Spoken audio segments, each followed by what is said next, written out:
It's time for the stupidest name ever. It's the Tittle Tattle with Kickoff Kevin. After the announcement of UCLA losing forward Jalen Clark for the remainder of the season, what do you give the chances of UCLA making a run in the tournament? Listen, I didn't watch maybe but 2 UCLA games all year. So I'm not going to act like I'm a big Pac-12 expert because I say I'm not awake for the most part. And unless I see the highlight, it's not just UCLA, it's USC, it's Oregon, it's all of those Arizona. teams. And yes, unless I see the highlight, I can't sit here and act like I'm Mr. Sports where I've stayed up until 11 o'clock watching the game because I'm not. The thing, I think he averaged 12 or 13 a game, something like that. But defensively, he was like the guy. Is he the center? Is he the big guy? No, he's a forward, right? Oh, yeah. Okay. But he was like defensively, like maybe even like defensive player of the year for the all conference all. There's a few guys that are in that mix. But from all the experts that I know that follow the Pac-12, they're like, they can't win it now. Whereas they were a 1 or a 2, depending on how the conference tournament shakes out. Now they're like, we don't have them. Even Coleman, I think, said he had Houston and UCLA up there. And he's like, I can't even pick UCLA now. So I'm going to go just by the experts because I'm not an expert in UCLA basketball. I've watched 2 games. It seems to me like most people feel like he was such an integral part of that team that they could still win a couple games, but to win a national championship, it doesn't seem like they think it's possible because of what he provided to that team defensively. What do you think about it? I'm kind of the same. I mean, obviously, we're on the same time zone here, so I don't watch a lot of the games. I know Tiger Campbell and Jaime Jaquez Jr. Yeah, They're both studs. Those are the dudes that I thought, like, is it one of those guys? Then you're in trouble. But again, they're studs in, like, they will score you points. Right. They will do a lot of the business that you do that gets you on SportsCenter. Mm-hmm. Like, they're those guys, right? Yeah. And he's that guy, but he's like the trash man in the neighborhood. Yeah. You got to have him. You got to have him. And if he's not there, it sucks. And things aren't running efficiently. There's garbage. But he also doesn't get the respect unless people kind of understand what he's doing and why he's doing it. Right. He's what you would call, I guess, the X factor of the team, right? One of those. If you need him, you got him, great. Yeah, so I'm going to go with no. They can't, but only because experts think. We don't really know. Well, again, other than highlights, I'm not going to lie to you and say I'm watching all those West Coast games. Hey, Coleman, is he back on with us? Did you find a Starbucks with a good cell location? He's there. His mouth is open, and now he's talking, but we don't hear him. It's always something with old Coleman Crawford. And now he's looking at his computer. Now he's biting his bottom lip. Coleman Crawley, right? Whatever. I call him Coleman Crawford. Okay, That's what he deserves right now. Just double check it. Okay. Hey. No, we'll call him Coleslaw. It gets worse as it goes. All right, next question. Next one is Jim Boeheim announces, he's leaving Syracuse after 47 seasons. When you hear his name, what do you think of? Why did I say Crawford? No, I've never once said Coleman Coleman Crawford. So what are you doing and where are you? So I am heading from Hamilton, New York to Brooklyn, New York for the A10 quarters. I plan on going to all 4 games today, but with this, I'm now skipping the first game and going to 3 of them. But it was a 4.5-hour drive, didn't have a hotel to stop at, so making this Starbucks work. Okay, he's hustling. Yeah, sounds good. Can't be mad at somebody for hustling. True. He's going to drive in New York City. Oh, Coleslaw Crawley, what's up? He's going to drive in New York City. Yeah, LaFonda is going to see what Manhattan's like. Wait, who's driving you? My wife. Show her. Okay. She's covering her face. We just wanted to make sure she was there because he's like, my wife, but he's in the driver's seat. We're like, no.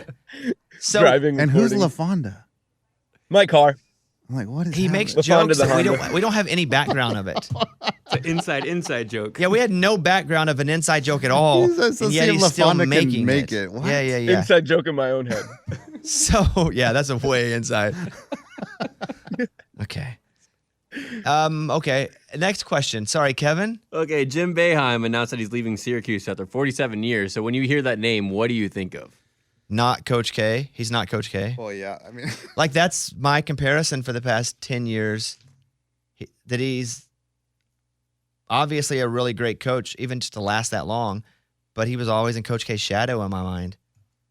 And he probably wanted to retire last year, but was like, I can't retire same year Coach K retires because if I do that, oh yeah, no one's gonna. no one's going to know it all. And also, it just kind of came in the way of like a weird press release where it was like, Coach Boeheim, but 47 years is retired. And they haven't been the greatest. I think of Carmelo That's the last thing I think of. Oh yeah. Carmelo at playing Texas. I think of his son. They had a little run with Buddy. I think of his son. Yeah, Yeah. I think of all that. What do you think there, Coleman? I think of the 2-3 zone. That's what I think of.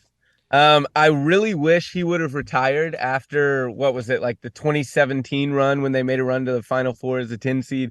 It seems like in this last half decade, he's really lost touch with where college basketball is going, the NIL stuff. And I don't know, seems kind of like that upset old man in the media that I wish he would have retired 5 years ago and just enjoyed watching his sons play. But I think of the 2-3 zone. And I think probably he wanted to be there for his sons to play with him. Yeah. And the school doesn't want to fire him, obviously. And they probably made a deal you could coach through your sons. And even though the program hadn't been clicking, they still weren't going to fire him because he'd put in 40 years before they even got into it. It was probably not a pleasant situation around Syracuse basketball, I would assume, in general. Because you're right, I picture him as like the guy that's yelling at the clouds out of his front yard at this point. And Coleman, why do you think they just put out a press release? Why not something bigger? It's like, again, one of the most legendary coaches in basketball. Right. It was so weird. I think the lack of success of late, it almost sounds like he was pushed out. Just based on how he was handling that post-game press conference. It seemed really odd, but the time is now. He should have been out a couple years ago, probably. But just being the legend that he had, that he's been, all the success that he's had, they didn't want to push him out. But now, given the last few years, felt like they had to. I don't even associate Syracuse basketball with winning anymore. No. Yeah. It's Right. been a bit. And isn't that sad because they were that program for a long time, even early for me, but they're just not a winning program to me in my mind. And I'm sure that Syracuse basketball fans 30 and over remember a point when they were really good and they still feel like we're a really good team and deserve to win. And they're probably torn. Like, this is our guy. We had him for 40 plus years, probably longer than most of them have been alive. And so it's like, he's a legend, but he's also got to go. So what do I associate with him? He's not Coach K. That's it. I mean, he was always compared to Coach K, and he's not, because that program hasn't won in a while. At least Coach K won when he was out. I thought they were going to give him the national championship. They were like, Coach K is leaving final year. I'm like, this is rigged. This is bull crap. That'd be terrible. I for sure was like, conspiracy. I'm on TikTok. Conspiracy theory. So, but he didn't. Do you know what came to my mind? It's weird. It's not fair, but him hitting a dude with his car. Oh, yeah. Like, that was crazy to me. Mm-hmm. That story was his wife. Well, do you remember the actual? The details of it? Yeah. No. Was there a foot thing involved or something to her? Is that Rex Ryan who likes feet? And Yeah, those that's two. Rex Ryan, Yeah. I don't know about Yeah, that. yeah. Wrong guy. Yeah, I don't know why those two to me. Yeah, but he did hit somebody with his car. Yeah, Wait, man. was he drinking? No, and that's the crazy thing. It's like, I immediately thought, oh, great, Jim Boeheim's in trouble. It was after a game. He's driving home. He was drinking. He hit a dude. No, he was not drinking. Some guy got in front of him and he hit him. Pedestrian. I felt that. I mean, but who does that happen to? I know. Maybe me, if you're not careful. What do you have there, Kevin? He was trying to avoid a car on the side of the road and swerved and hit the guy Okay. that was standing on the side of the road. That to me doesn't sound like what Eddie remembered and then convinced me. What do you mean? What did I remember? He had to do with his car. That's all I said. Yeah, but it felt pretty shady how you said it. I You're know, like, and that's you're my like, you remember point. when he hit that dude? And I'm like, there was something about that. Well, how Eddie said it. Was he drinking? Did he like feet? Like, I knew there was. No, there you was brought up the feet. Yeah, nothing scandalous there at all, buddy. All right, next question, Kevin. Going to the NBA, earlier this week, James Harden said that he feels like he's being disrespected for the longevity of his career. Are you buying that? He's not disrespected, but he's made so many things about him that the main issue or that aren't his career. Him moving around. We talk about him all the time, and I think we would respect his career and how great of a shooter he is, his longevity. All of this we would respect if there weren't better stories coming from him, like more clickable stories. Yeah. So it's not that we're disrespecting it. We don't get to it. That's the difference. When it's time to talk about James Harden, it's, oh, he's unhappy again? Oh, he's at 7 strip clubs in 7 nights? He's like Coleman with the mid-majors. He's going to a strip club in every city 10 nights in a row. So it's not that he may feel disrespected because people aren't talking about that, but he's giving such better material for idiots like us to talk about that we're never even able to get to that because we have 19 other James Harden stories to talk about that he has provided for us that they're excellent fodder. So we don't even appreciate how good he is because we can't even get to the appreciation stage really with him because there's so many other things that when James Harden's name comes up, we think about first and foremost. He had somebody with a car. He likes feet. All of that. Coleman, what's your answer to that question? Yeah, I agree a lot with you, Bobby. Secondarily, I think he's a tough watch with as ball dominant as he is. He's tried to change his ways just a little bit over time, but God, he's a tough watch, and all that drawing foul stuff, trying to trick the referees. I feel like, I don't know, he's not traditionally viewed as a great player as some other elite guys because he does so much of his work at the foul line. It doesn't look as pretty, but big year for the 76ers. I mean, if they can make a run, perhaps get to the championship game, something like that in an East that's very competitive, maybe he changes his image going forward. But I agree with a lot of what you said, Bobby, and then also think he's just a tough watch sometimes. This is why Coleman's an asset to the show because I go, well, he's at 7 strip clubs in 7 nights. And then Coleman's like, well, actually, he's very ball high. And it's like the idiot and the smart guy. And also, James Harden sometimes shows up fat, and somehow 3 days later, he's skinny. And I don't get how he does it. Yeah, it's amazing. Yeah. I wish I could do that. Hey, but drawing fouls is an art. That's an art, and he mastered that art. No, the art is he can show up fat and 4 days later be skinny. That too. How does he do that? They'll be like James Harden, but also his beard makes him look fat too. Yeah. Because his beard's just so big. Do you think you'd recognize him if he shaved that beard? No. No chance, right? I wouldn't recognize you if you shaved your beard. What are you talking about? My beard? I barely have a beard. Exactly. And That's we see how each hard other it every is. day. Yeah, it'd be tough though, buddy. It'd be tough. Next question. Well, I had a KD question last night, and then I found out. he Ask got it hurt anyway, even though there's pregame. been an update. Go ahead. Okay, so if he was healthy, and then now Steph Curry is back for the Warriors, who do you trust more going down the stretch in the West, the Warriors or the Suns? Hey, what is the latest? Because this is what I saw last night. Maybe in warm-ups, KD was like, he went hard in his ankle. Yeah, he just went up for a layup. It just said ankle tightness or soreness. So what I'm seeing today is he could be out for the rest of the year. And No possibly, way, no way. Possibly, well, not Oh the playoffs. my God. Possibly the start of the playoffs. Even that. Yeah, but the rest of the regular season, possibly. What? A grade All 2. I read was he was in pre-games and he came up with ankle tightness or soreness or something, and that it was precautionary. Now he's going to miss 15 games or so? Yeah. No way. Odds haven't changed. They haven't? Nope. What are they at? Interesting. I mean, Boston won. Phoenix is at plus 380 on second. Like so, number one in the West, though? number one in the West. I cannot. LeBron, KD, Boheim in the feet. It's a crazy day. Keep going to the feet. I know. Okay, so the question was, let's act like he wasn't injured. Okay. So who do you trust more coming down the stretch, the Warriors or the Suns, to make a deep run? You know what? I was just going to roll one quickly, but then I kind of second guessed. You can't argue with history.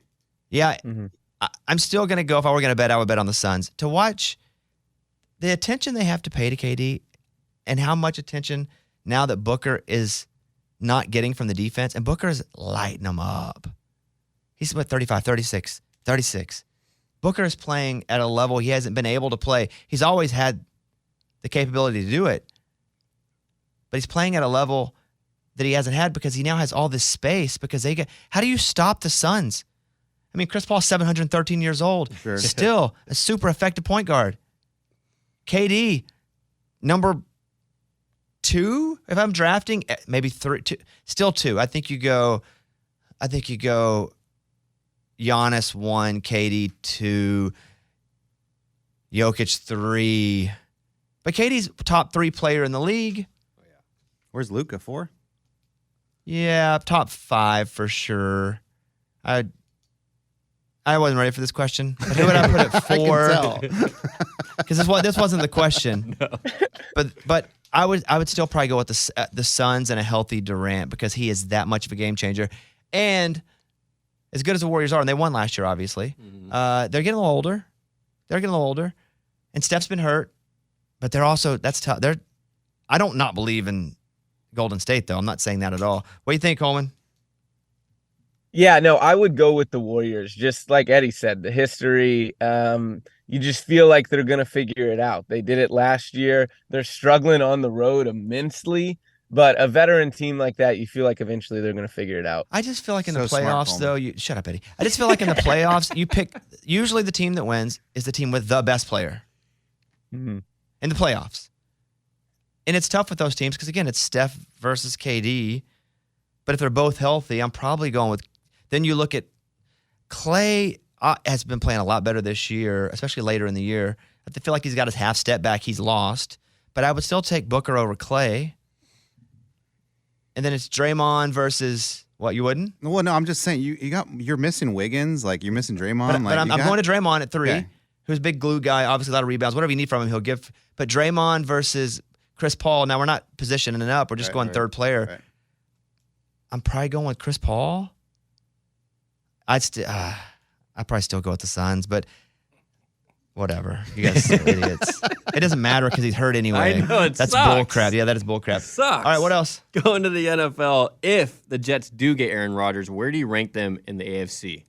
Well, I was going to do the conference first, or the division first. Okay. So Jets, Dolphins, Patriots, who am I forgetting? Bills. Okay. Woo. So you probably go. It makes that conference just in general a lot better. And also the Dolphins say they're not pursuing anybody. They're not trying to jump in on that franchise tag, that Lamar unrestricted franchise. They're like, we're out. Our guy is Tua. They have said it. They're in it. They're good. They must feel like there aren't concerns there.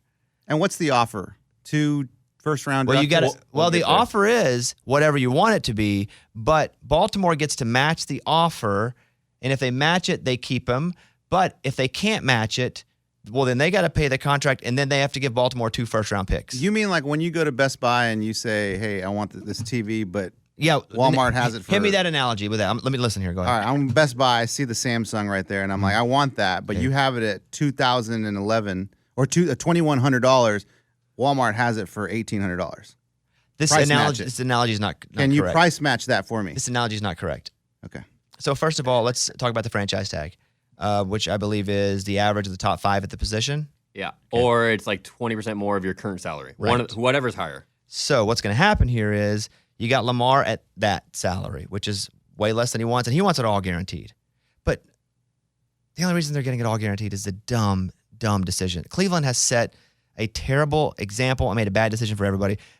Terrible owners. That's why their team sucks. They've ruined it for everybody.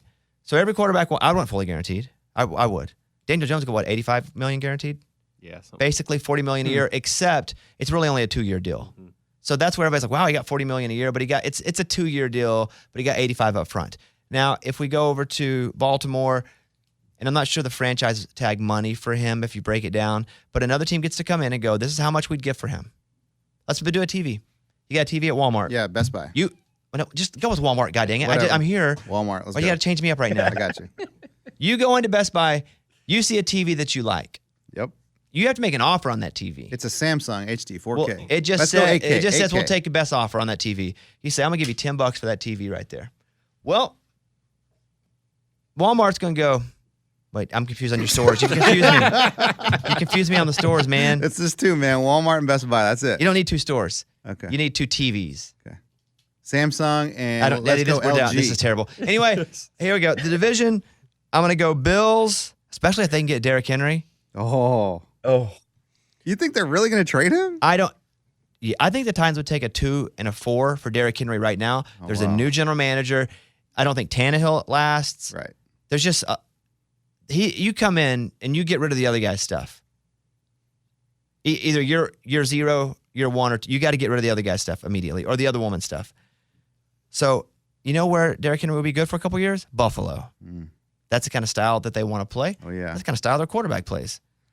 So Buffalo, I would go Jets, Dolphins, but you have 3 solid teams there. And then the Patriots, who aren't terrible, they regressed, but they brought Mac Jones Whisperer in. So that all of a sudden, if Rodgers goes to the Jets, is a really good division. Now, the Baltimore situation, though, is so it's fun to watch because it's dramatic and it ain't my team. I love drama when it ain't my team. And it also says something that these teams aren't lining up to go out. Atlanta goes, I'm out. Miami goes, we're out. Because they don't have to pay whatever contract that is, which is going to be a lot, and then have to give up 2 first-rounders as well. Now, the argument would be you can't find a good quarterback. You just can't. They just don't exist. You can't just go, there's 3, I'll take that one. There are none. And so you almost want to overpay for one if you can get one and let them grow into that. But Lamar has played 10 of his last 22 games, something like that. Now, some of that, though, he may not want to play as like he was just only kind of hurt. And he's like, why would I risk hurting myself more in a contract year? But I would go Bills, Jets, Dolphins, Patriots in that order, with none of those teams sucking. And in the AFC in general, Kansas City, Buffalo. Where's Cincy? Still going to go Buffalo for now. They have some big defensive guys at free agency, too. Cincinnati. And if Aaron Rodgers is a top 5 quarterback still, I believe it in all my heart. He was MVP, except for this last season, MVP the last 2 years before that. He had a broken finger. Almost got his team to the playoffs with nothing. He turned Watson into a rookie star. So the question is, the Jets are going to be crazy good. The funny part is, what was it, Johnson & Johnson? It's a pharmaceutical, and Aaron Rodgers is like, pharmaceutical companies are targeting me. Yeah, I said, say don't. that. And so now Woody Johnson, the owner of the Jets, Johnson & Johnson, and Aaron Rodgers. He's part of Johnson & Johnson? Well, he's a Johnson. Oh, that's The Woody crazy. And then he be over there getting a check from Johnson & Johnson. That's crazy. Like, that's the kind of story we need. I love it.